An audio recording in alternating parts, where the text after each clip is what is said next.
로마서 8장 보겠습니다. 로마서 8장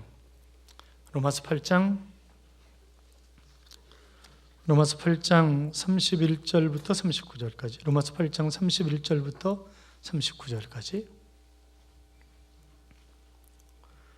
로마서 8장 31절부터 39절까지.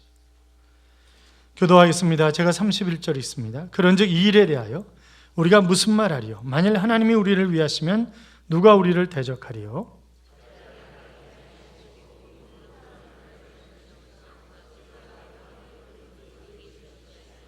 누가 능히 하나님께서 택하신 자들을 고발하리요? 의롭다 하신 이는 하나님이시니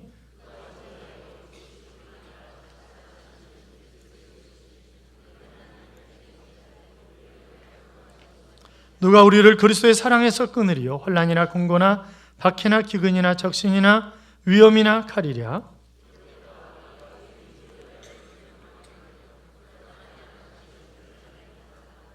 그러나 이 모든 일에 우리를 사랑하시는 이로 말미암아 우리가 넉넉히 이기느니라.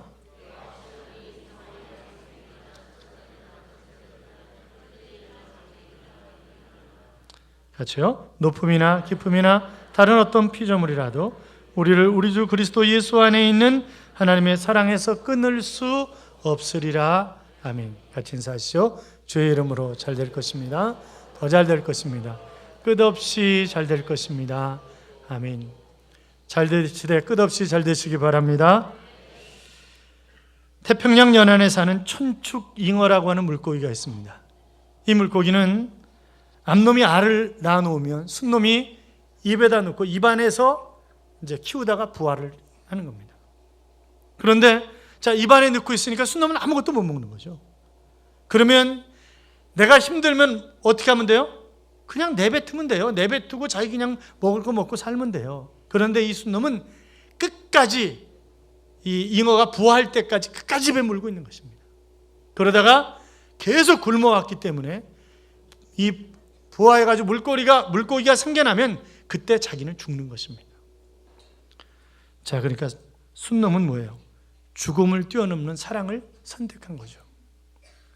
그것이 부모의 사랑이 아닐까 하는 그런 생각을 합니다.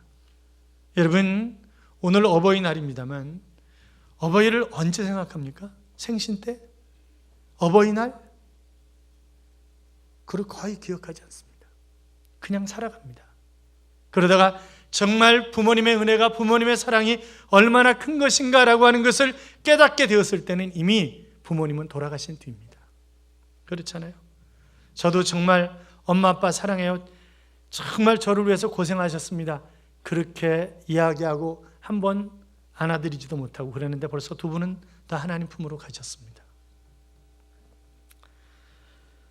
사랑하는 여러분, 저도 가만히 제 자신을 생각해 봅니다. 딸 둘의 아버지로서 살아가면서 또 믿음의 식구들의 아버지로 살아가면서 내 부모님의 사랑을 다시 한번 생각하게 됩니다.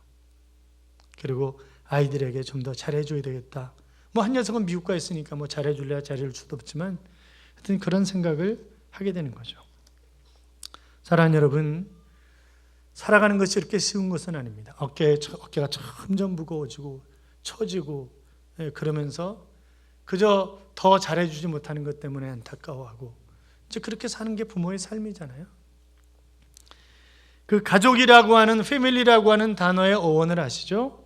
바로 아버지 어머니 나는 당신을 사랑합니다 라고 하는 영문의 첫 글자만 빼가지고 합친 게 패밀리라고요. 그래서 Father and Mother, I love you 라고 하는 것을 첫 글자만 뺀 거라고요. 그게 패밀리입니다. 자, 그러니까 가족이라고 하는 것은 생각만 해도 참 늘 가슴 따뜻하고 눈물이 글썽거리고 그것이 바로 가족 아니겠습니까? 사랑하는 여러분, 정말 행복한 그런 가정을 이루며 살아가시기 바랍니다. 성경은 내 부모를 공경하라. 그것이 땅에서 내가 잘되고 장수하는 비결이다. 그렇게 말씀하고 있는데 거기 공경이라는 단어는 아무 염려 근심이 없도록 부모님을 해드린다는 것 플러스 거기 돈까지 포함되어 있다니까요. 돈까지. 돈으로 잘 공경하라라고 하는 것까지 포함되어 있어요. 왜 자녀들의 얼굴이 까매질까요? 그것까지 포함되어 있는 그런 단어입니다. 제가 이 얘기는 안 하려고 그랬는데 1층 로비에서 계속 목사님 그 얘기를 해주셔야 됩니다 라고 간곡하게 부탁하는 아버지들이 있었습니다.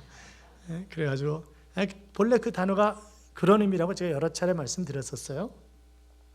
자, 아무쪼록 사랑 충만한 행복 넘치는 그런 가정들이 되시기를 주님의 이름으로 축원합니다.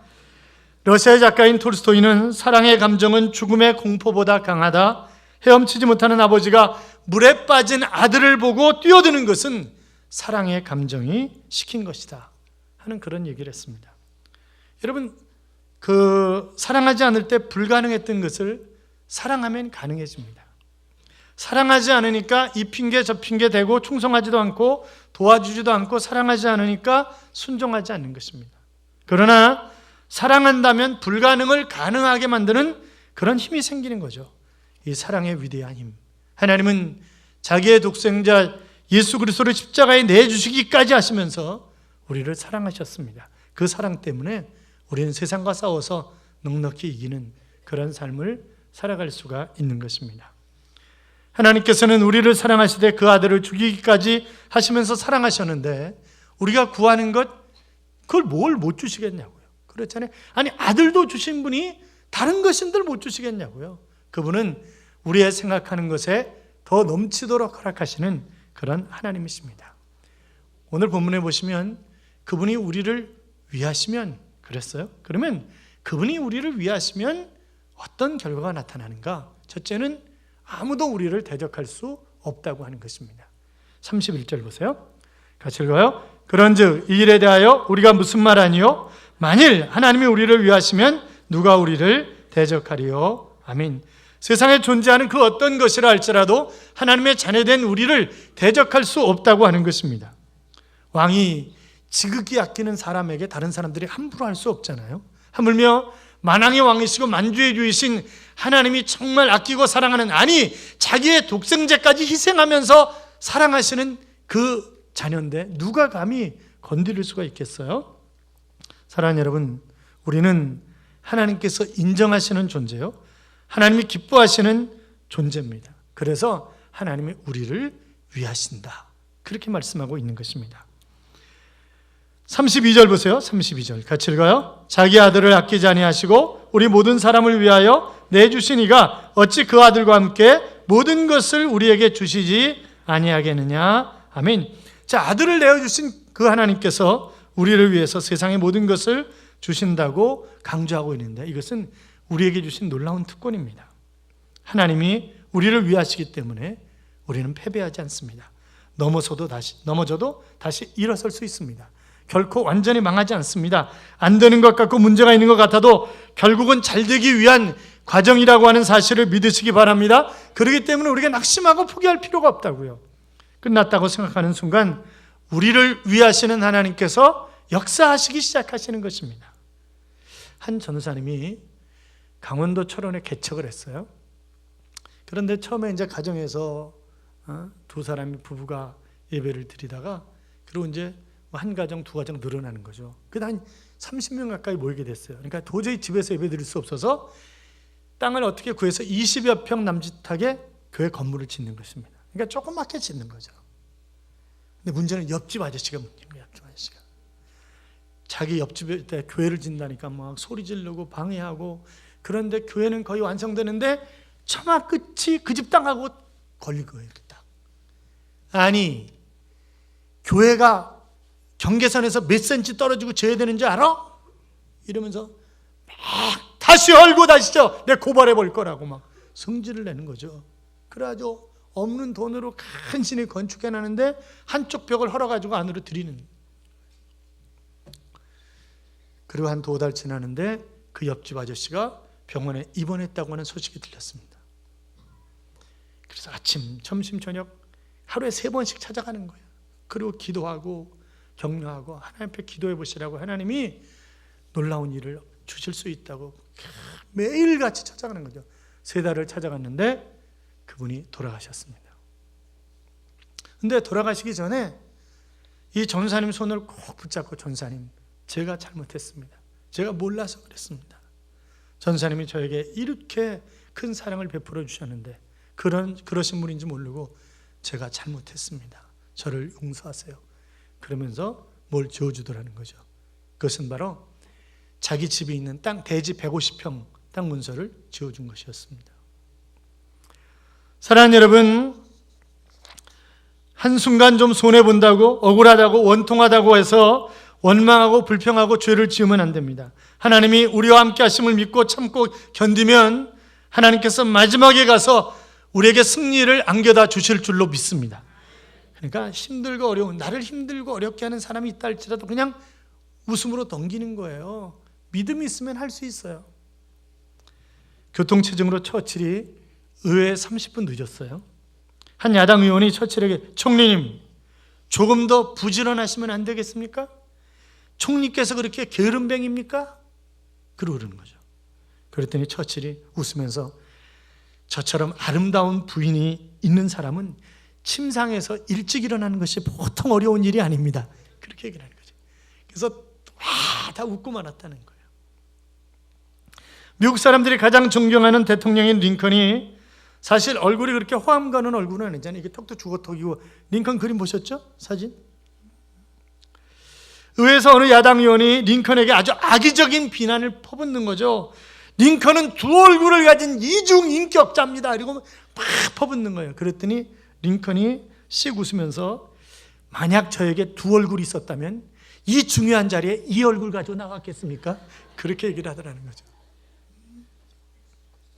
여러분, 세상을 살다 보면 이런 사람도 있고 저런 사람도 있습니다. 그러면 그냥 여유를 가지고 웃으면서 믿음으로 이겨나가는 것입니다. 그 누구도 우리를 끝까지 대적할 수는 없습니다. 왜요? 하나님이 우리를 위하시기 때문에 그렇습니다. 뿐만이 아니라 우리를 고발할 수도 없고 우리를 정죄할 수도 없어요. 자, 33절 34절 보세요. 33절 34절 같이 읽어요. 누가 능히 하나님께서 택하신 자들을 고발하리요? 의롭다 하신 이는 하나님이시니 누가 정죄하리요? 죽으실 뿐 아니라 다시 살아나신 이는 그리스도 예수시니 그는 하나님 우편에 계신 자요 우리를 위하여 간구하는 자시니라. 아멘. 자, 보세요. 누가 우리를 고발할 수 없다는 거죠. 정죄할 수도 없다는 거죠. 하루는 인천 길병원에 말쑥한 신사복 차림의 40대 남자가 찾아왔어요. 원장을 만나서 불쑥 돈 봉투를 내미는 것입니다. 그러면서 하는 얘기가 이 돈은 돈이 없어서 수술을 받지 못하는 사람에게 조금이나마 보탬이 되었으면 좋겠습니다. 그렇게 얘기를 하는 거죠. 왜 이 돈을 주시냐고 그랬더니 이제 그런 얘기를 하는 거예요. 그 봉투 안에 2,500만 원이 들어있었는데 이 사람이 이렇게 얘기하는 거예요. 저는 죄책감을 씻을 길이 없습니다. 다만 조금이나마 죄값을 치르기 위해서 이렇게 하는 것입니다. 그러면서 27년 전에 있었던 이야기를 하는 거죠. 이 송 사장이라는 이 사람이 농촌에서 7남매 중에 차남으로 태어났다는 거예요. 그런데 너무 찢어지게 가난하니까 학교를 다닐 수가 없는 거예요. 그래서 무작정 상경을 해가지고 구로동에 있는 양병기 부품 생산업체에 취직을 했는데 이제 겨우 자리를 잡고 목에 풀칠은 하는가 보다 생각했는데 6개월 만에 회사가 망한 거예요. 그래가지고 졸제 실직자가 돼가지고 라면 사 먹을 돈도 없고 굶기를 밥 먹듯 하는 거죠. 아무리 알아봐도 취직할 자리도 없고. 그러던 어느 날 돈을 빌리려고 외삼촌 집에 갔다가 외삼촌을 만나지 못하고 결국 자신의 거처인 가리봉동 그 벌집으로 돌아오는 길이었는데 길거리에 세워진 자전거가 반짝반짝 너무 빛나는 새 자전거였습니다. 자기도 모르게 자기 몸은 자전거로 가고 있는 거죠. 그래가지고 그 자전거를 훔치고 그냥 냅다 도망을 친 거예요. 그래가지고 그걸 팔아가지고 라면도 사고 그리고 월세 밀린 것도 갚고 그랬던 것입니다. 그리고 40대가 됐어요. 가진 어려움 끝에 양병기 부품업체를 설립해서 이제는 종업원 40명에 연 매출 30억이 넘는 그런 회사로 성장을 했는데 그동안 자전거 주인을 찾기 위해서 백방으로 수소문을 해봤지만 못 찾았다는 거예요. 그래서 소년, 소녀, 가장, 고아원, 푸르유업 이런 것을 도우면서 마음의 빚을 갚으려고 애를 쓰는데 한쪽 구석은 늘 허전하다는 거죠. 그래서 이렇게 찾아온 것이라고 그렇게 얘기를 하면서 저는 이번 한 번으로 빚을 다 청산했다고 생각하지 않습니다. 평생을 두고 내 마음에 빚을 갚을 것입니다. 그렇게 얘기를 하더라는 거죠. 이런 사람이 있었으면 얼마나 좋겠어요. 그렇잖아요. 이런 사람이 있었으면 아마 우리 사회는 굉장히 밝아질 거예요. 사랑하는 여러분, 우리가 살다 보면 이런저런 죄를 짓고 살아갑니다. 그렇잖아요. 언어 폭력으로, 또 우리의 손과 우리의 발과 우리의 모든 것으로 죄를 짓고 살아간단 말이죠. 그러나 내가 정말 예수 그리스도 안에서 회개하고 그 주님 앞에 용서를 빌었다고 한다면 주님이 우리의 죄를, 물론 사람에게 지은 죄는 사람에게 가서도 사과를 해야죠. 당연히 사과를 당연히 해야 되죠. 하나님께서 이미 우리에게 무죄를 선언하셨기 때문에, 그렇다고 해서 내가 옛날에 지은 죄를 가지고 내가 회개했는데 그것을 가지고 우리를 고발할 수 없단 말이죠. 비록 과거에는 타락한 존재였지만 그리스도의 보혈의 피로 이미 너는 의인이라고 도장을 찍은 것입니다. 더 확실한 보장은 예수 그리스도께서 지금도 하나님 보호자 우편에서 우리를 위해서 말할 수 없는 탄식으로 기도하고 계시다고 하는 것입니다. 이사야 50장 9절에 보시면, 보라, 주 여호와께서 나를 도우시리니 나를 정죄할 자 누구냐? 보라, 그들은 다 옷과 같이 헤어지며 좀이 그들을 먹으리라 그랬습니다.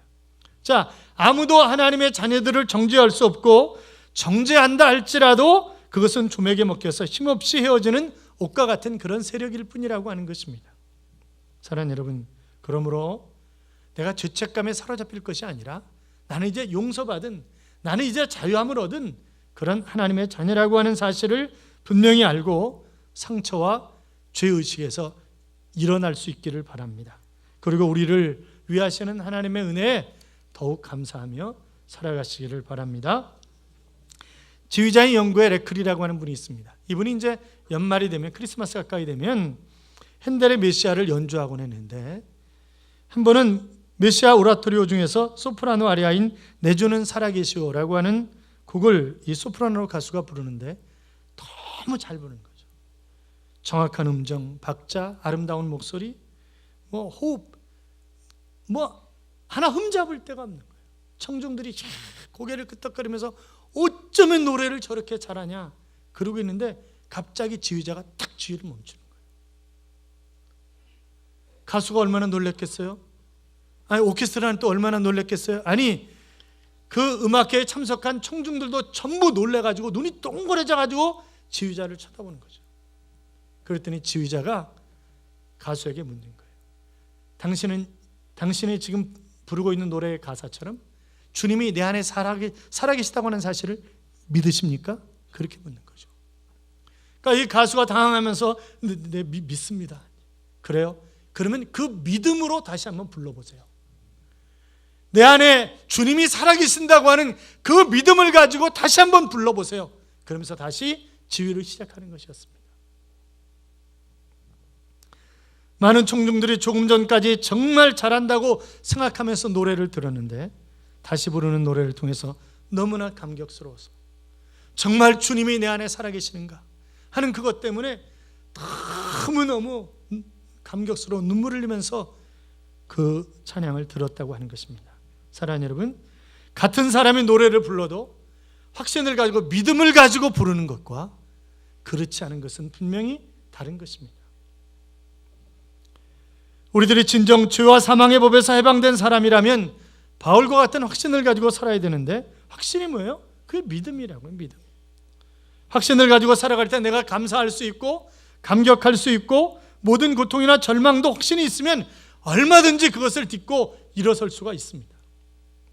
다윗 왕은 어려움에 처할 때마다 하나님 앞에 기도하면서 하나님의 도우심을 받았습니다. 그래서 시편 27편 3절에 보시면, 군대가 나를 대적하여 진칠지라도 내 마음이 두렵지 아니하며 전쟁이 일어나 나를 치려할지라도 내가 오히려 안연하리로다 그랬습니다.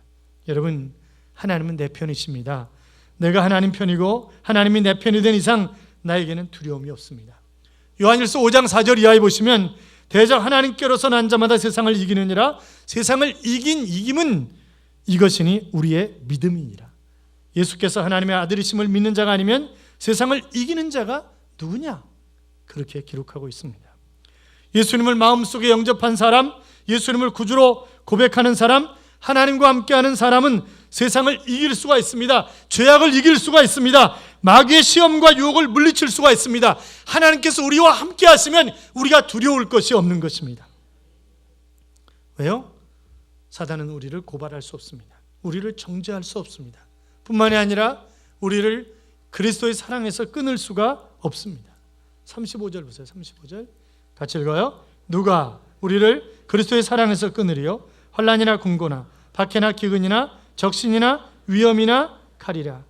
자, 여기서 어떤 일들이라고 표현하지 않고 누가라고 하는 것은 어려움이 사람을 통해서 오기 때문에 그렇습니다. 환난은 다른 사람이 가져다주는 그런 고난이죠. 궁고는 환난을 통해서 마음속에 다가오는 괴로움입니다. 박해와 기근, 적신, 위험, 칼, 이런 어려움은 핍박하는 사람들을 통해서 받는 그런 고난입니다. 자, 그 어떤 괴로움도, 그 어떤 환경도, 그 어떤 고통도 우리를 예수 그리스도의 사랑에서 끊을 수가 없다고 하는 것입니다. 왜냐하면 그 모든 것을 통해서 합력해서 결국 하나님이 선을 이루실 것이기 때문에 그렇습니다. 여러분, 바울이 얼마나 고통을 겪었던 사람이에요? 여러분, 감옥에 갇혔습니다. 매도 수없이 맞았습니다. 태장으로 맞습니다. 돌로 맞기도 합니다. 죽을 고비를 수없이 넘깁니다. 가는 곳마다 핍박이 기다리고 있습니다. 바울을 죽이기 전에는 음식을 먹지 않겠다고 한 사람이 40명이 넘습니다. 이런 상황 가운데 있는 그래서 언제나 칼이 자기의 생명을 위협하고 있지만, 그러나 바울은 모든 환난과 곤고와 핍박과 기근과 적신과 위험과 칼을 겪었지만 결코 두려워하지 않았습니다. 왜요? 내 생명은 하나님이 붙잡고 계시다고 하는 것을 그는 확실히 믿었기 때문에, 그래서 그는 두려워하지 않았던 것입니다. 사랑하는 여러분, 고난 속에 계십니까? 두려워하지 마시기 바랍니다. 하나님께서 여러분을 붙잡고 계시는 줄로 믿습니다. 그분은 우리를 아시고 우리를 정하신 분도 하나님이십니다. 우리를 부르신 분도 하나님이십니다. 우리를 의롭다 하신 분도 하나님이시고 우리를 영화롭게 하실 분도 하나님이십니다. 그런데 감히 그 무엇이 우리를 막는단 말입니까? 그러니까 환난과 기근과 핍박과 적신과 위험과 칼과 그 모든 것이 다 합친다고 할지라도 결단코 우리를 그리스도의 사랑에서 끊어낼 수가 없습니다. 최후의 승리는 우리에게 있는 줄로 믿습니다. 신명기 33장 12절에 보시면 모세가 베냐민 지파를 축복하면서 이렇게 축복을 합니다. 여호와의 사랑을 입은 자는 그 곁에 안전히 거하리로다. 여호와께서 그를 날이 맞도록 보호하시고 그로 자기 어깨 사이에 처하게 하시리로다. 할렐루야. 여러분, 하나님을 사랑하면, 하나님이 나를 사랑하신다고 굳게 믿으시면 하나님이 나를 안전하게, 나를 보호하시고 나를 지키시고 눈동자처럼 그분이 어깨 사이에 나를 보호하고 계신다고 하는 그런 사실을 믿으시기 바랍니다. 사랑하는 여러분, 하나님이 나를 사랑하신다고 믿으십니까? 믿는 분들만 크게 한번 아멘. 아멘. 그렇습니다. 하나님 나를 사랑하십니다. 그래서 로마서 5장 8절에 보시면 우리가 아직 죄인 되었을 때, 뭐 되었을 때요? 죄인 되었을 때 그리스도께서 우리를 위하여 죽으심으로 하나님께서 우리에 대한 자기의 사랑을 확증하셨느니라, 그렇게 말씀하셨습니다. 그래서 예수 그리스도의 사랑은 죽음으로 말미암아 우리에게 확증되었다고요.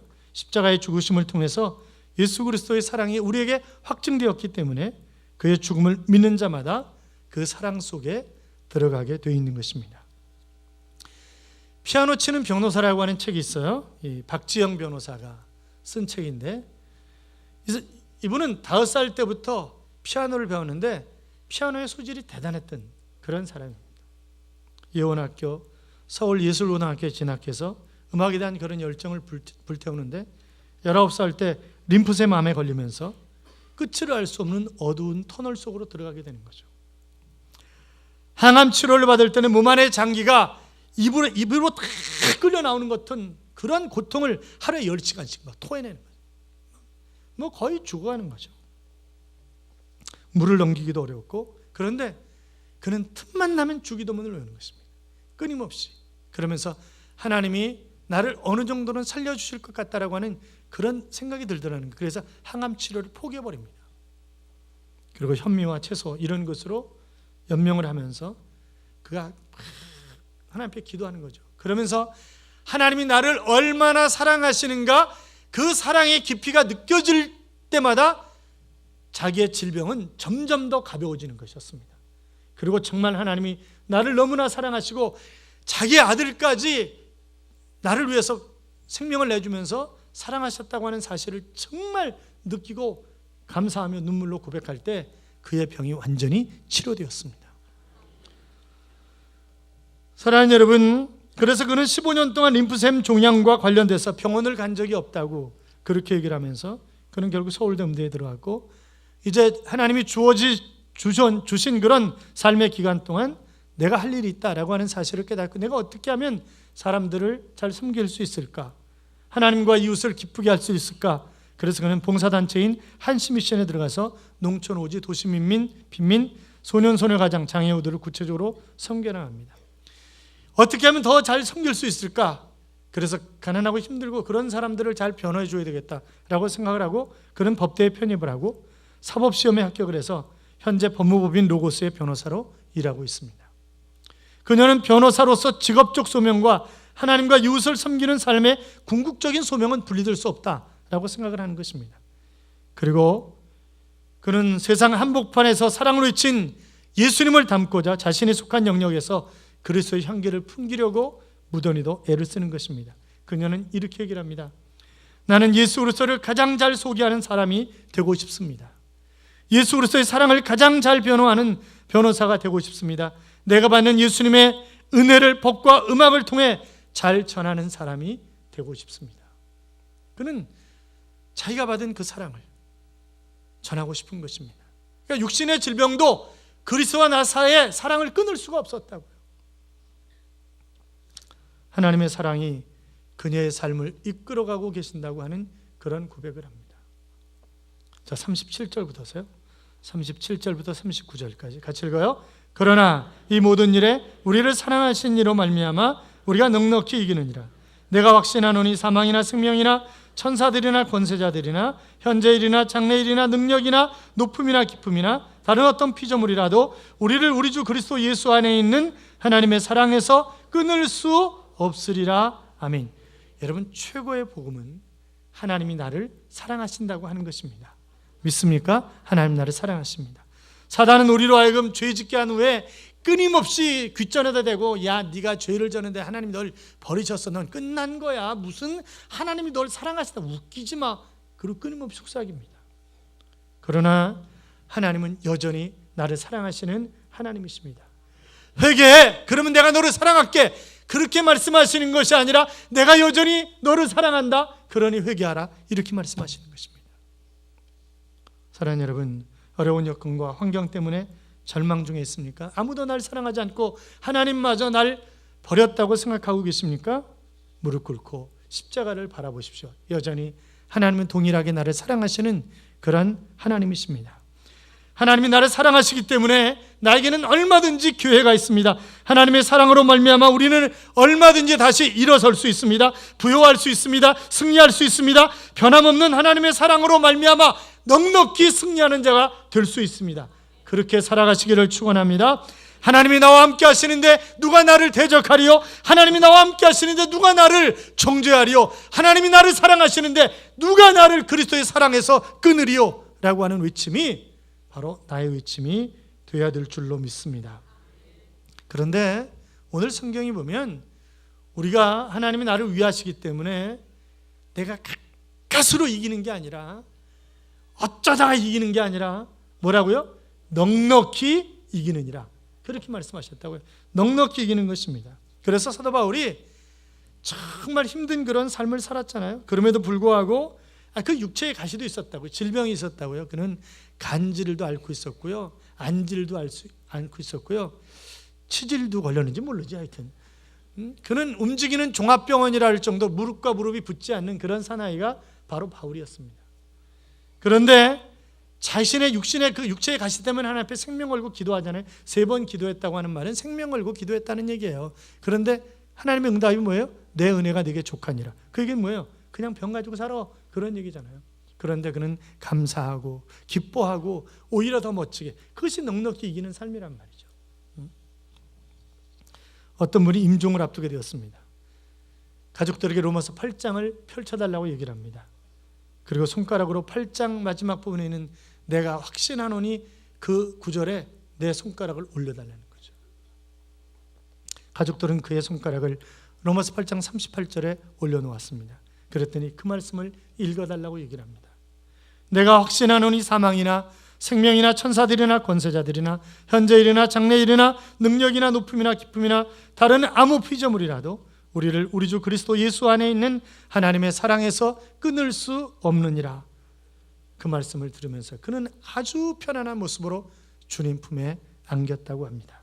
사랑하는 여러분, 하나님의 영원한 사랑은 내가 천국 가는 그날까지, 아니 영원 무궁토록 우리와 함께 하시는 줄로 믿습니다.